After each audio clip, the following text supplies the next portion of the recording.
मेघालय घूमने गए इंदौर के न्यूली मैरिड कपल राजा रघुवंशी और सोनम का मामला और भी पेचीदा होता जा रहा है। ये एक ऐसी पहेली बनके रह गया है जो सुलझाए नहीं सुलझ रही है। अब इस मामले में 3 पुरुषों की एंट्री हो गई है। मेघालय के लोकल गाइड ने बताया है कि जब उसने इन दोनों कपल को, राजा रघुवंशी और सोनम को देखा था, तो इनके साथ 3 पुरुष और भी थे।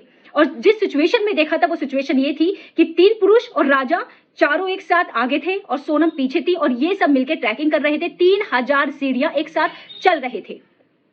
साथ में गाइड ने यह भी बताया, क्योंकि वो लोग हिंदी में बात कर रहे थे और गाइड को मेघालय की लोकल और अंग्रेजी भाषा आती थी, इसलिए वो समझ नहीं पाए कि ये लोग क्या बात कर रहे हैं। साथ ही लोकल गाइड का ये भी कहना है कि जब ये कपल मेघालय घूमने आया तो ट्रैकिंग से पहले एक दिन पहले यानी कि 22 मई को इस गाइड ने भी अपनी सर्विस, जो गाइड सर्विस है, उसका ऑफर किया था, लेकिन इस कपल ने ये कह के ठुकरा दिया कि हमने ऑलरेडी एक गाइड किया हुआ है। मेघालय में 22 मई को उन्होंने होम स्टे किया और जब अगले दिन ट्रैकिंग के लिए निकले तो इनके साथ गाइड था ही नहीं।